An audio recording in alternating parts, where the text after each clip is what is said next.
இந்த கஞ்சி தண்ணி காஃபி வந்து நல்லா தான் இருக்குது. தூங்கு மூஞ்சா இருக்கேன் நான், இருந்தாலும் பரவாயில்ல. தூங்கு மூஞ்சாதான் இருந்தால் தான் அழகாக இருக்கேன் போல் நான் வீடியோவில். லோட்டாவில் காஃபி குடிக்கிறேன்னு நினைக்காதீங்க. பாதி காஃபி தான் குடிக்கிறேன். பட் என்னென்னா என் வீட்டில் அப்படின்னா என் வீடுங்கிறது வந்து ஒரு 4-5 பாத்திரம். இது எங்கள் அம்மா வீடு. இது என் வீடுன்னு சொல்லிட்டாங்கன்னா எங்கள் அம்மா சண்டைக்கு வந்துடுவாங்க. என் வீடுங்கிறது நான் என்னோடய புக்ஸு, அதுக்கப்புறம் கொஞ்சம் பாத்திரம், சிலிண்ட்ரு, கேஸு, அதுதான் என் வீடு. சரியா? அதுதான் என் வீடுன்னு நான் சொல்லிக்கிறேன். சொத்தெல்லாம் வச்சு நான் என் வீடுன்னு சொல்கிறதில்ல.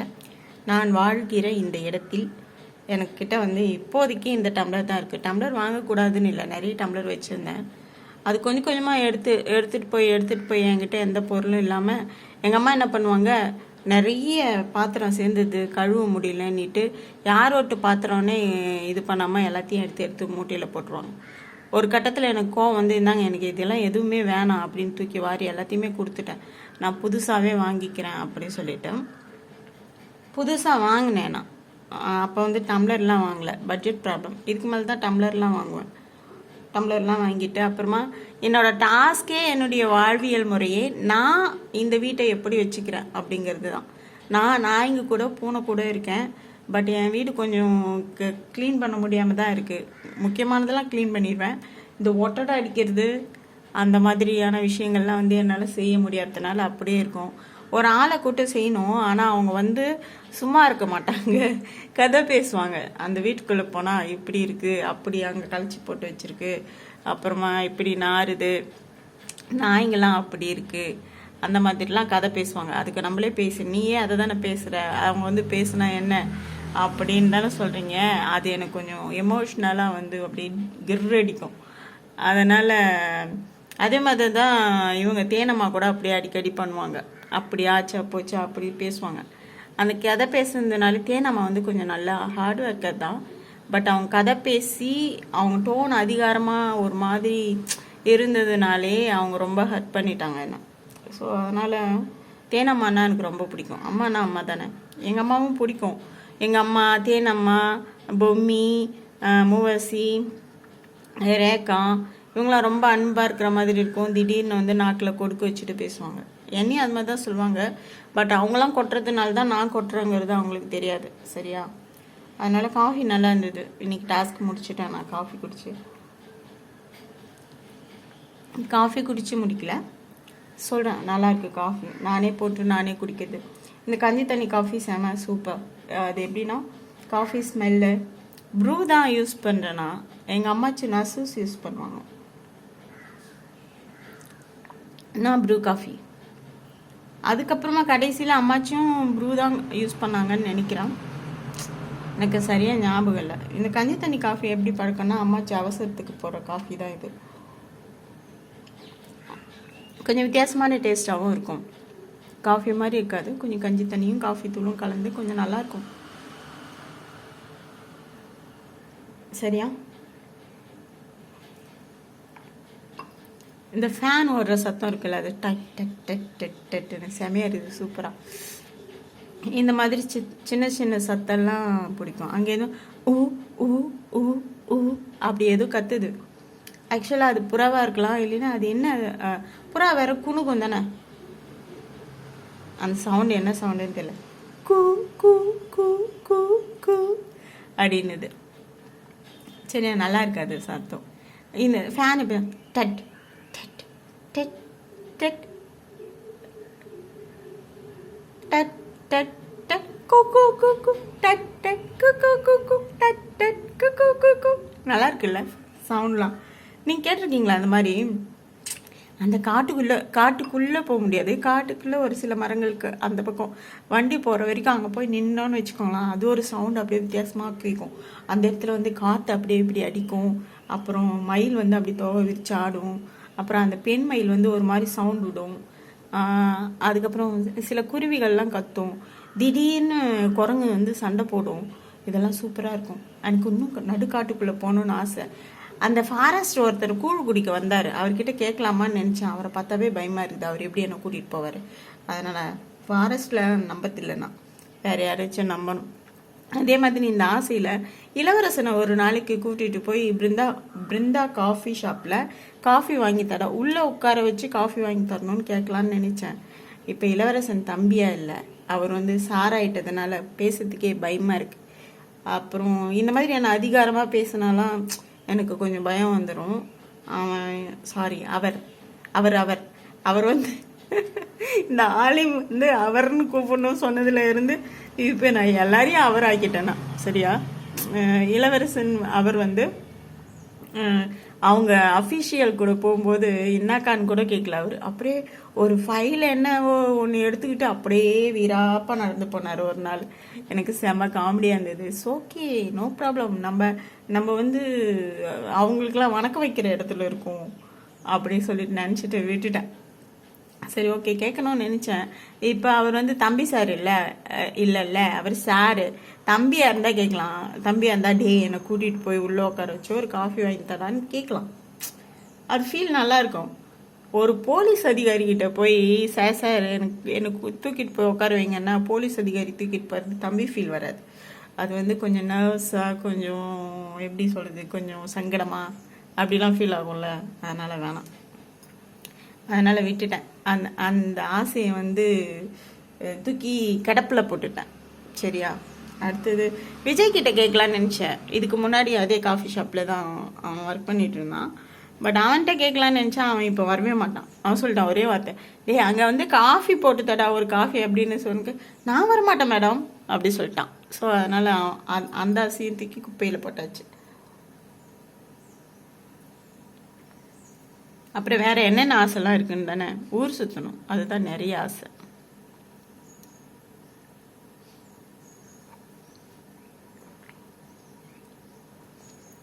ஊர் சுற்றணும், ஷெல்டர் அங்கங்கே ஷெல்டர் கட்டணும். ஷெல்டர் கட்டினா கூட நாய்களுக்கு எந்த மாதிரி வசதி இருக்கோ அது மாதிரி வசதி கட்டணும். அப்புறம் டிரைவருங்கிட்டலாம் நிதானமாக வண்டி ஓட்டுங்கன்னு சொல்லிட்டு விழிப்புணர்வு ஏற்படுத்தணும். ஏன்னா ஒவ்வொரு உயிருக்கும் வந்து கூடுமான வரை விபத்துகளை தவிர்ப்போம். அதுதான். அது நாயாக இருந்தா என்ன, கோழியாக இருந்தானா, ஆடாக இருந்தானா எல்லாத்துக்குமே வழி தான். சரியா. உணவாக நாம் கொன்று அப்படி அறுத்து சாப்பிட்றவங்க தான் அது திங்கிற மனநிலை. சரியா, அது வேற ஃபீல். ஆனால் இது வந்து கொன்னுடுற மனநிலை நம்மளுக்கு. அது நம்ம நாயை அடித்து போட்டு ரோட்டில் கிடக்க போகுது, அது சாப்பிட போகிறோமா என்ன? சாப்பிட மாட்டோம். அது தூக்கி புதைக்க கூட மாட்டோம். அந்த மாதிரி வழியெலாம் யாருக்கும் கொடுக்கக்கூடாது. தவறு தப்பு இல்லை, கொஞ்சம் கொஞ்சமாக திருத்திக்கலாம். கடவுள் யாருன்னு கேட்டால் மனுஷன்தான் கடவுள். ஆமாம், அவனால் தான் எல்லாமே செய்ய முடியும். இப்போ நீங்கள் ஒரு சிலை வச்சுருக்கீங்க, அந்த சிலை வந்து உங்களுக்காக ஏதாச்சும் சொல்லுமா? நான் வந்து அன்னைக்கு ஒரு இதில் வந்து பதிவு பண்ணியிருந்தேன். என்னென்னா, ஒரு பரதேசியை ஒரு ஊரே போட்டு அடிச்சது. அப்போ அந்த இடத்துல வந்து சிவனடியார் தானே அவர். சரி, இறக்கப்பட்டோ இல்லை, அதுக்கு ஒரு கதை வேணால் எழுதலாம். ஐயோ, இங்கே பாருங்களேன், அந்த கொடுக்கு உள்ளவே இருக்கா, உங்களுக்கு தெரியுதா? இந்த பாருங்க, இது எடுக்கவே முடியல. இது எப்படி எடுக்கிறது தெரியல. இது வந்து தேனி கொட்டின கொடுக்கு. என்னை தேனி கொட்டிச்சு. இது மாதிரி தலையில் மண்டையில் கூட நிறைய இருக்கும். எங்கே போய் நான் எடுக்கிறது? போச்சு. தமிழ்ச்செல்வி சங்குதிட்டு போகிறோம் அப்படி. அதுக்கப்புறம் சரி, பேச்சு மாதிரினா இது என்னன்னா, அவர் வந்து சிவன் வந்து காப்பாற்றல, அல்லாவும் வந்து காப்பாற்றல. அப்புறம் திருப்பதிலாம் நிறைய பேர் போகிறாங்க. திருப்பதியிலேருந்து வந்து அந்த வெங்கடேச பெருமாள் கூட வந்து காப்பாற்றல. அப்போ யார் தான் காப்பாற்றினாங்க? அங்கே ஒரு கேங் இருந்துச்சு. ஒரு கேங் வந்து அவரை காப்பாற்றுறதுக்காக நெட்டி தள்ளினாங்க. எப்போயா அப்படி சொல்லிட்டு நெட்டி தள்ளினாங்க. இன்னொரு கேங் அவரை அடிக்கிறதுக்காக ஓடி வந்தாங்க. ஸோ இதில் ஒரு கேங் பிசாசு. சரியா, சாத்தான் அப்பாலே போ சாத்தானே, அந்த மாதிரி ஒரு கேங்க் வந்து பிசாசு, இன்னொரு கேங்க் வந்து கடவுள். சரியா, அப்படிதான் நம்ம எடுத்துக்கணும். அப்போ மனுஷங்க தான் கடவுள். சரியா. எனக்கு வந்து சில சமயம் வந்து நாய்கள் கடவுளாக இருக்கும். ஏன்னா என்ன வந்து ஸ்ட்ரெஸ்லேருந்து அவங்க ரொம்ப எனக்கு உயிர் கொடுத்து வச்சுருக்காங்கன்னா நான் பார்த்துக்கோங்களேன். அவங்க ஹாப்பியாக சிரிக்கிறது, எனக்கு எவ்வளோ கவலையாக இருந்தாலும் அப்படியே வந்து வெளியே நின்னேன்னா அங்கே ஒருத்தன் இருப்பான்.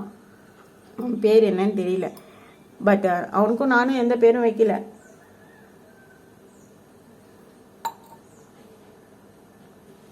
காலையில் காஃபி குடிச்சு முடிச்சாச்சு. எனக்கு எப்போவுமே காலையில் எழுந்திரிச்சதும் யாராச்சும் ஒருத்தவங்க காஃபி போட்டு கொடுக்கணும். கொஞ்சம் வருஷத்துக்கு முன்னாடிலாம் வந்து காஃபி வந்து பாரதி போட்டு தருவார். ஒரு ஒரு 2 வருஷம் அவர் காஃபி போட்டு கொடுத்தார் காலையில். அப்படியே காலையில் காஃபி, காலையில் எழுந்திரிச்சதும் காஃபி தான் கிடைக்கும். அதுக்கப்புறம் தான் டீ. அந்த நாள் முழுக்க டீயில் ஓடும். இப்போ நானே போட்டுக்க பழகிக்கிறேன். யாரையும் டிபெண்ட் பண்ணக்கூடாதுல்ல. தேவதூதர்கள் அப்பப்போ தான் வருவாங்க. நம்ம எப்போ ஸ்ட்ரெஸ்ஸாக இருக்குமோ, நம்ம எப்போ சோறு இல்லாமல் இருக்குமோ அப்போ தான் தேவதூதர்கள் வருவாங்க. அவங்க வந்து கொஞ்ச நாள் நம்மளை தேத்தி விட்டுட்டு அவங்க அப்படி போயிடுவாங்க. அந்த மாதிரி தான் நான் பார்க்குறேன். பாரதி ஒரு தேவதூதர். அதுக்கப்புறம் மைக்கேல் அண்ணா இருக்கிறார் பாருங்க, அவர் ஒரு தேவதூதர். அவர் எப்படின்னா, எனக்கு எப்பெல்லாம் பசிக்குதோ, நான் ரொம்ப ஐயோ எனக்கு கொலை பசி, என்னால் வெளியே போய் ஒரு காஃபி கூட வாங்கி குடிக்க முடியல, நான் வந்து டைப் பண்ணிட்டு இருக்கேன் அப்படின்னு சொல்லிட்டு நான் என்னைக்கு நினைக்கிறேனோ, முருகன் சார் வந்திருக்க மாட்டார் அப்பெல்லாம், எப்போ நினைக்கிறேனோ அப்போல்லாம் வந்து மைக்கேல் அண்ணா வந்துடுவார். நான் வேலை செய்யறதுக்கு முன்னாடியே கூட எனக்கு இன்னைக்கு பசிக்குது அப்படின்னு நினைக்கும் போதெல்லாம் மைக்கேல் அண்ணா வந்துடுவார். ஏதாச்சும் ஒன்று, வா மக்களே ஒரு காஃபி குடிக்கலாம் அப்படிம்பாரு. அப்படி இல்லைன்னா வாங்கிட்டு வருவார். என்னால் வெளியில் வர முடியாதுன்னா ஒரு வடையோ இல்லை பிஸ்கட்டோ இல்லை டீயோ அவரே கொண்டு வந்து கொடுத்துருவார். எனக்கு வந்து அவர் எனக்கு ரொம்ப பிடிக்கும்னா என் அண்ணா, அதனால் பிடிக்கும். சரியா? அதுக்கப்புறம் அந்த மாதிரி தான் ஒரு சிலர்லாம் இருக்கிறாங்க என் வாழ்க்கையில் தேவதூதர்கள். அதே மாதிரி மாதவன் சார் கூட ஒரு தேவதூதர் தான். பாருங்களேன், நான் ரொம்ப கஷ்டத்தில் இருக்கேன்னு தெரிஞ்சு நானும் அவரும் வந்து கருத்து முரண்பாடுகளால் பேசாமல் இருந்து திரும்ப பேசிப்போம். அன்வர் சார் கூட தேவதூதர் தான். என் வாழ்க்கையில் வந்து ஒரு மிகப்பெரிய அற்புதமான தேவதூதர். ஆனால் அவங்களுக்கெல்லாம் நான் எப்படி தெரிகிறேன்னு எனக்கு தெரியல. சரியா? நான் அப்படி நினைக்கிறேன். ஒரு சிலர்லாம் நம்ம வாழ்க்கையில் வந்து நமக்காக ஏதாச்சும் ஒன்று பண்ணிவிட்டு அவங்களாம் ஓடி போயிடுவாங்க. யாரும் கூடவே இருக்க மாட்டாங்க. எங்கள் அம்மா கூடவே தான் இருக்கும், கூட இருக்காது, இது பக்கத்து வீட்டில் இருக்கும். ஆனால் அது தேவதூதர் இல்லை, சொல்லிடாதீங்க அதுக்கிட்ட. அது சரியான டார்ச்சர் தூதர். எங்கள் அப்பாவால் நான் வந்து அவ்வளோவா ஹர்ட் ஆக மாட்டேன், ஏன்னா அவர் பக்கத்துலேயே இருப்பார். ஆனால் மனசுக்கு பக்கத்தில் இருந்தாரான்னு எனக்கு தெரியாது. என் பக்கத்துலேயே இருப்பார். மனசுக்கு ரொம்ப நெருக்கமாக, அதாவது வலி கொடுக்குற இடத்துலலாம் இல்லை. அவர் வந்து அவரை நினச்சா வந்து அவர் என்னை ரொம்ப அசிங்கப்படுத்தியிருக்கிறார். குடிச்சிட்டாருன்னா கேட்கக்கூடாத கேள்விகள்லாம் கேட்டிருக்கார். சரி, எங்கள் அப்பான்னு நான் சொல்கிறேனே தவிர, ஆனால் அந்த குடி ஒரு மனுஷனை எப்படி மாற்றுன்றதுக்கு உதாரணமே எங்கள் அப்பா, என் பெரிய தம்பி, எங்கள் பெரியம்மா பையன் பாக்கியராஜ் சொல்லிட்டு அவன், அதுக்கப்புறம் இந்த குள்ள பாக்கியராஜ் அவன் செத்துட்டான் இப்போ, அவன், என் ஃப்ரெண்டு விஜய், இவங்கெல்லாம் ஒரு இது ஒரு முறை விஜய் விட்டான் பாருங்க ஒரு அடி போதையில். அப்பா வாழ்க்கையில் நான் அதுதான் அவங்ககிட்ட நான் வாங்கின ஒரு அடி. அதுக்கப்புறம் நான் சொல்லிட்டேன், நான் இங்கே பாரா, நீ என் மேலே கையை வைக்கக்கூடாது, உனக்கும் எனக்கும் எந்த சம்மந்தமே கிடையாது அப்படின்னு நான் சொல்லிட்டேன். ஆனால் அதுக்கப்புறம் அவன் அடிக்கவே மாட்டான். அது வேறு விஷயம். இவங்கெல்லாம் இப்படி தான். இவங்கெல்லாம் குடியால் கேட்டவங்க, நல்ல பிள்ளைங்க தான், எல்லாருமே நல்லவனுங்க தான். எங்கள் அப்பா கூட நல்லவர் தான். இவங்கெல்லாம் வந்து அந்த குடியால் கெட்டு போய் மற்றவங்கள துன்புறுத்துகிற லிஸ்ட்டு. ஸோ அதனால் வந்து எனக்கு குடிக்கிறவங்கள கண்டா கொஞ்சம் பயம். ஆனால் எங்கள் அம்மா குடிக்காமலே குடிகாரி மாதிரி தான் நடந்துக்கிறாங்க. அதனால் எங்கள் அம்மா கண்டா எப்போவுமே பயம். அது அப்படி தான். ஏன்னா அவங்க ஹெல்ப் பண்ணிட்டு போனாங்கன்னா அந்த நாள் முழுக்க வந்து என்னால் எந்த வேலையுமே செய்ய முடியாது. அதே மாதிரி அன்வர் சாரும், அவர்கிட்ட நான் நல்லா ஹாப்பியாக அவர்கிட்ட பேச ஆரம்பிக்கும் போது ரொம்ப ஹாப்பியாக இருக்கும். பேச ஆரம்பிக்கும் போது எல்லாமே சிரித்து பேசுவேன். ஆனால் அந்த பேச்சு, அந்த உரையாடல் வந்து முடிக்கும்போது ரொம்ப ஹர்ட் பண்ணிட்டு தான் வைப்பார். அதுதான் அவருடைய குணம். அது அவர் வந்து எனக்கு காயப்படுத்தும். ஸோ அதனால் அவர்கிட்ட பேசுறதெல்லாம் கொஞ்சம் கொஞ்சமாக குறைச்சிட்டு இப்போலாம் ரொம்ப நல்ல பிள்ளையாக இருக்கிறேன். நான் யார்கிட்டயும் ஹேட் வாங்கிறதெல்லாம் நமக்கு சத்தியப்படாது அப்படி சொல்லிட்டு நான் வந்து ஹாப்பியாக இருக்கேன். சரியா? நாய்ங்களாம் ஹர்ட் பண்ணது கடிக்கும், வலிக்கும். அதோட மொழியே கடிதான். செல்லமாக இருக்கும்போதும் கடிக்கும். ஓவர் எக்ஸைட்மெண்ட் ஆயிடுச்சுனாலும் பல்ல வச்சு தான் விளையாடும். அப்புறம் அதுக்கு வெறி பிடிச்சிச்சினாலும் ஒவ்வொன்று பிடிச்சி கடிக்கும். ஸோ இருந்தாலும் பரவாயில்ல. அதெல்லாம் வலி வந்து எதிர்பார்த்து இந்த இடத்துல கடிக்கும், இப்படி கடிக்கும் அப்படின்னு சொல்லிட்டு எனக்கு தெரியும்.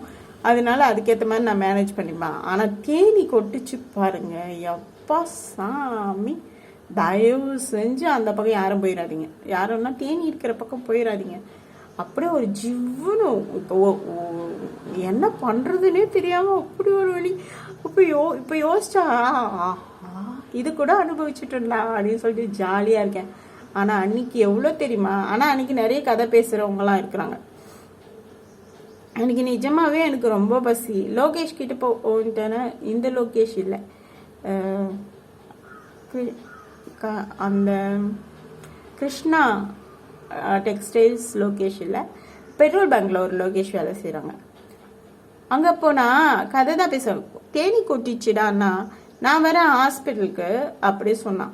அப்புறம் சரி வாடா போகலாம் அப்படி சொன்னான். என்ன சொல்கிறான், பங்கெல்லாம் விட்டுட்டு எப்படி வர்றதுண்ணா அப்படியே சொல்கிறான். அப்போ அது சொல்லியிருக்கக்கூடாதுல்ல.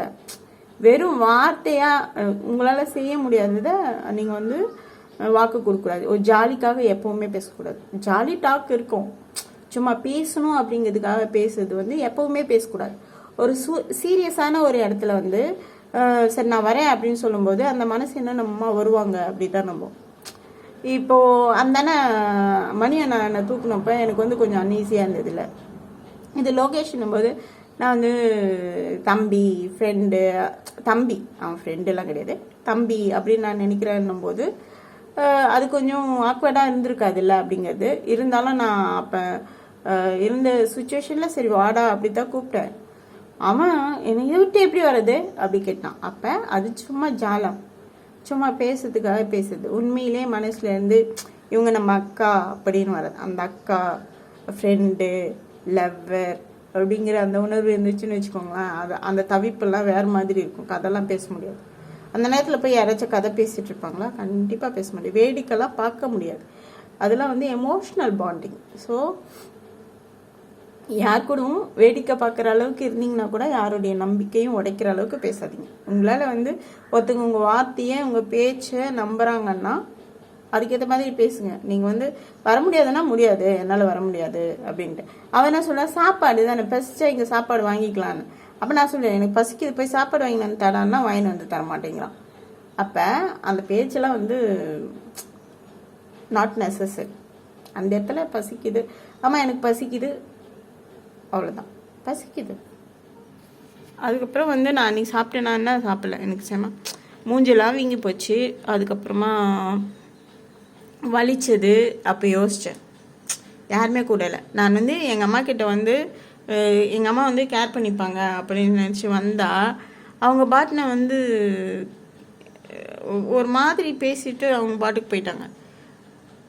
அது எனக்கு வந்து எமோஷ்னலாக இது பண்ணிச்சு. இனிமேல் எங்கள் அம்மா பக்கம் தலை வச்சு கூட படுக்கக்கூடாது அப்படி தோணுச்சு. என்னதான் வந்து அதுக்கப்புறம் எங்கள் அம்மா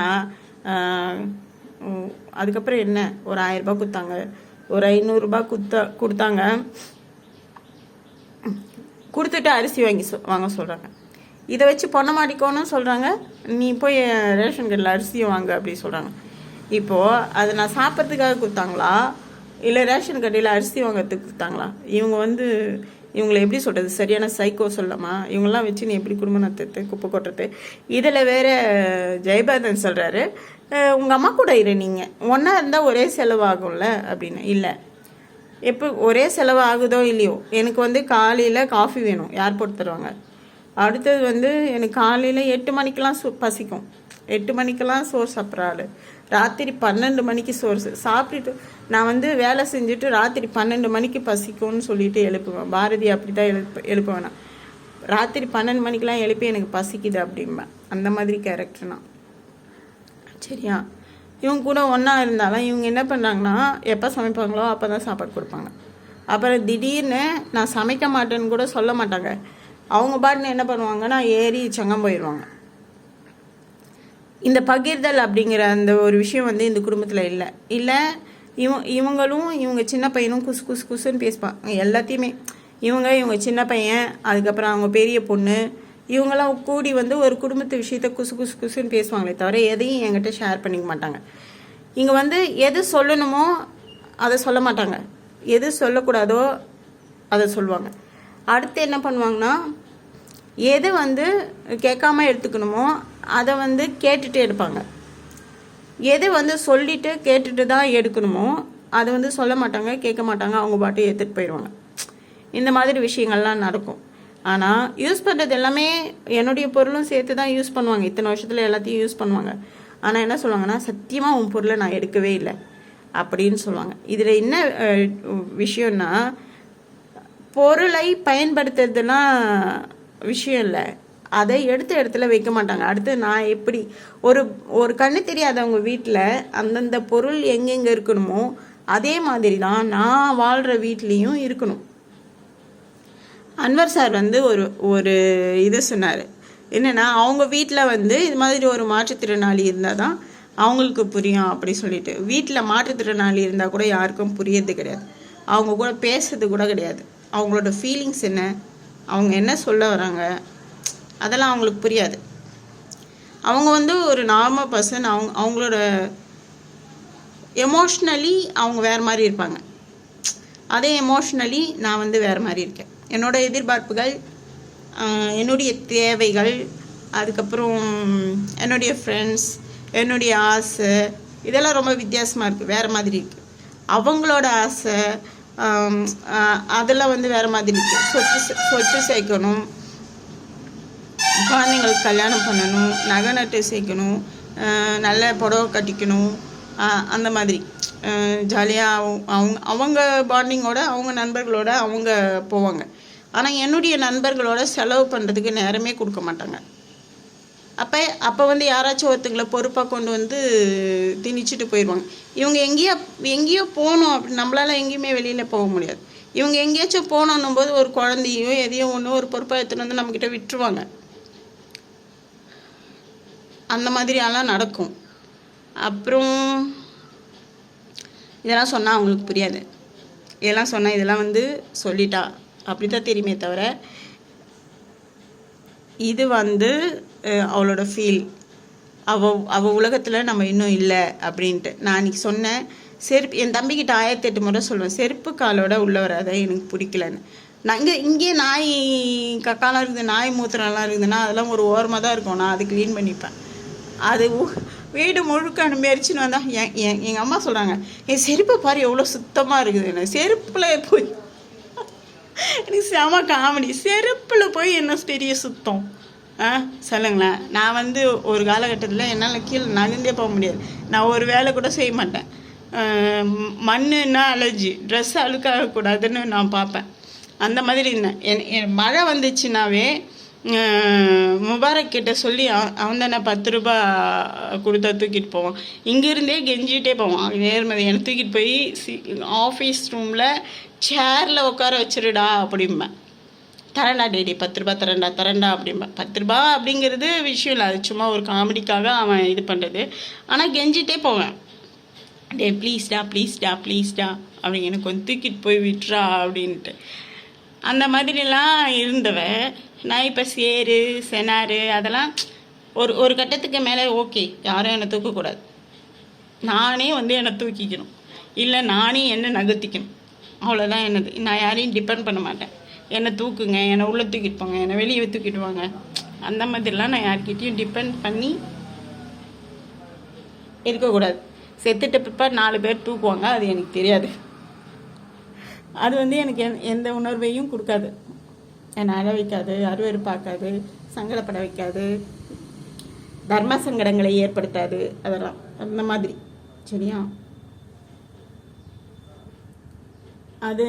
அதுக்கப்புறம் இன்னொரு விஷயம் என்னென்னா, இங்கே மலர் வெல்டிங் ஷாப் இருக்குல்ல, அந்த அண்ணா கண்ணு கூட நம்ம முகத்தை பார்த்து நல்லா பேசுது. ஆனால் சின்ன வயசுலேருந்து ஒரு 8வது படிக்கும் போதில் ஒரு அண்ணா ஐஸ் வித்துட்டு இருப்பார். அந்த அண்ணா வந்து அந்த அண்ணா கிட்ட ஐஸ்லாம் வாங்கி சாப்பிட்ருக்கேன். அப்புறம் அண்ணாங்கிற அந்த உரிமையில் நான் வந்து உச்சிமலைக்கு போனப்போ ஒரு டீ கூட வாங்கி குடிச்சிட்டு வந்தேன். பட் ஆனால் அவர் கண்ணு முகத்துக்கு கீழே தான் பார்க்குது. அது எனக்கு ரொம்ப தர்ம சங்கடமாக இருந்தது. இந்த அண்ணா கிட்ட நான் வந்து இப்போ தானே பழகிறேன். அவர் எவ்வளோ நாகரிகமாக கண்ணை பார்த்து பேசுகிறார். ஒரு சிலர்லாம் கண்ணை பார்த்து பேசுகிறாங்க. ரூபன் கூட கண்ணை பார்த்து தான் பேசுவான். அப்படியே டைரெக்டாக அந்த கண்ணு கூட டச் ஆகி பேசுவான். ஆலிம் கூட அந்த கண்ணு பார்த்து தான் பேசுவான். அந்த மாதிரி இன்னும் கார்த்தி கூட கண்ணு பார்த்து தான் பேசுவோம். அந்த மாதிரி பசங்க கூட மட்டும்தான் என்னால் பாண்டிங்காக இருக்க முடியும். கொஞ்சம் வேறு எங்கேயாச்சும் பார்த்து பேசுகிறாங்க, வேறு எங்கேயாச்சும்னா முகத்துக்கு கீழே டக்குன்னு அவங்க பார்வை கொஞ்சம் போயிட்டு அங்கே கொஞ்சம் நேரம் நிற்கிதுன்னா கொஞ்சம் தர்ம சங்கடமாயிடுது. என்னோடய ட்ரெஸ்ஸிங் சென்ஸ் வந்து இப்படி தான் இருக்கும். ஏன்னா என்னால் வந்து மேலே துப்பட்டா போட முடியாது. துப்பட்டா ஏன் போட முடியாதுன்னா அது வீலில் போய் மாட்டிக்குது. அது கொஞ்சம் நான் வேகமாக போகும்போது வீலில் மாட்டிக்குது. அதனால் நான் துப்பட்டா போடுறத விட்டுட்டேன். பட் இதுக்கு மேலே கொஞ்சம் அதுக்கு ஓவர் கோட் ஒன்று போடணும். இவ்வளோ வெயில் காலத்தில் நான் போடுறதே டிஷர்ட்டு, இது மேலே ஒரு ஓவர் கோட் வாங்கணும். சரி பார்க்கலாம் அப்படின்னு தோணுது. இந்த மாதிரி சுச்சுவேஷன்லாம் இருக்குது. அதனால் நீங்கள் கொஞ்சம் நாகரிகமாக பழகிக்கலாம்ல. நீ நாகரிகமாக உடுத்தலாம்ல அப்படின்னு நீங்கள் சொல்லாதீங்க. நான் நாகரிகமாக உடுத்த ட்ரை பண்ணுறேன். நான் என்னை மாற்றிக்கணுன்னு தான் ட்ரை பண்ணுறேன். நான் எல்லாருக்கிட்டையும் பேசணுன்னு தான் ட்ரை பண்ணுறேன். எல்லாருக்கிட்டையும் வந்து நார்மலாக இருக்கணும்னு தான் ட்ரை பண்ணுறேன். அந்த சமீப காலங்களில் எனக்கு நடந்த சில பல இன்சிடெண்ட்களால் ஆண்களை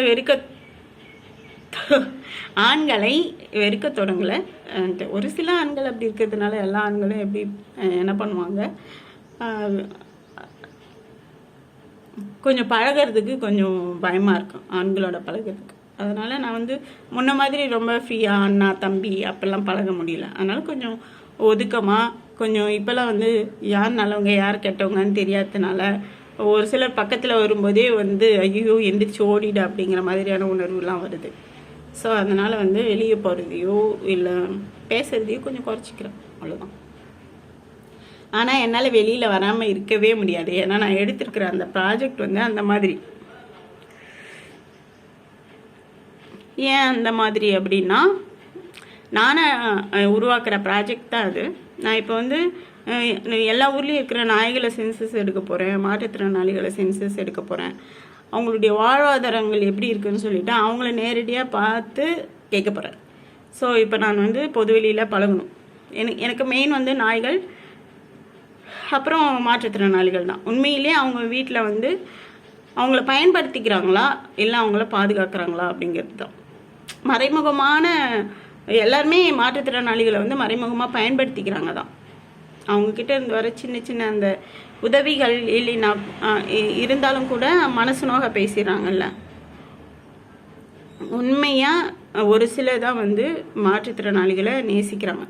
எங்கள் வீட்டில் நேசிக்கிறாங்க, பயன்படுத்திக்கிறாங்கன்னு சொல்ல முடியாது. ஆனால் அவங்களுக்கே தெரியாமல் வந்து என்னை காயப்படுத்துகிறாங்க. அது எனக்கு ரொம்ப கஷ்டமாக தான் இருக்கும். அவங்களுக்கே தெரியாமல் காயப்படுத்திக்கிறாங்க. எங்கள் தம்பிக்கிட்ட நான் போயிட்டு சொல்கிறேன், வழி விட்டால் தானே நான் போக முடியும். ஒரு நார்மல் பர்சனாக சிலிண்டர் எல்லாமே வந்து அந்த கடையிலே வச்சுருக்கான். அது கொஞ்சம் எடுத்துருந்தாங்கன்னா நானும் போயிட்டு அங்கே வந்து என்னோடய தொழிலை வந்து டெவலப் பண்ணுறதுக்கு ஒரு இதாக இருந்திருக்கும். அது என்னாச்சுன்னா கொஞ்சம் ஆக்வர்டாக ஆயிடுச்சு. அங்கே போகிறதுக்கு ரொம்ப கஷ்டமாயிடுச்சு. அதனால் என்னால் வந்து டேப் டு ஸ்டாப் ரெக்கார்டிங், என்னால் வந்து அங்கே போய் எதுவுமே பண்ண முடியாமல் போயிடுச்சு. ஆனால் வெளியிலேருந்து பார்க்குறவங்களுக்கு எல்லாருக்குமே அவங்க செய்கிற அந்த சின்ன சின்ன சில்மிஷங்கள்லாம் தெரியாது. அவங்க என்ன பண்ணுவாங்கன்னா நாங்கள் வந்து எங்கள் அக்காவுக்கு எங்கள் சொத்து இருக்குது, எங்கள் அக்காவுக்கு நான் நல்லதாக பார்த்துக்குறோம் அப்படின்னு சொல்லுவாங்க. ஆனால் வந்து அவள் வந்து போய் புழங்குற அளவுக்கு நம்ம வீட்டையும் வச்சுக்கணும். இல்லை அவளுக்குன்னு நம்ம கொடுத்தோம் இல்லையா, அந்த ஒரு இடத்த கூட அவள் வந்து போகிற அளவுக்கு வைக்கணும்னு சொல்லிட்டு எங்கள் அம்மா கூட நினைக்க மாட்டாங்க, என் தம்பிங்களும் நினைக்க மாட்டாங்க. ஏன்னா அவங்களுக்கு தான் கை கால்லாம் நல்லா இருக்குது. அவங்க தான் அதை நான் வந்து அந்த இடத்துக்கு போகிறதுக்கு உண்டானதை அவங்க தான் செய்யணும். இதுக்கு மேலே என்ன செய்வாங்க அப்படின்னு சொல்லிட்டுலாம் கேட்பாங்க. அவங்க என்ன செய்யணுமோ அதை செய்ய மாட்டாங்க. ஆனால் இப்போ அந்த இடம் எப்படி இருக்குன்னு தெரியல. திரும்ப போகணுன்னா, ஏன்னா அங்கே என்னுடைய புத்தகங்கள்லாம் இருக்குது, அதனால் நான் அங்கே போகணும். ஆனால் வெளியில் வர்றவங்ககிட்ட அதெல்லாம் ஒன்றும் பிரச்சனை இல்லையாமே. இந்த தோழர் ரவி கூட அன்றைக்கி சொன்னார், அது ஒன்றும் பிரச்சனை இல்லையாமே, அவங்க ஒன்றும் அப்படிலாம் சொல்லலை, உனக்கு அங்கே இடம் இல்லைன்னுலாம் சொல்லலை அப்படி சொன்னார். யாரும் சொல்ல மாட்டாங்க அங்கே இடம் இல்லைன்னு சொல்லிட்டு. ஆனால் வந்து போய் புழங்குற அளவுக்கு எதையும் வச்சுருக்க மாட்டாங்க. அதுவே இடம் இல்லைங்கிறது தான் மறைமுகமான ஒன்று.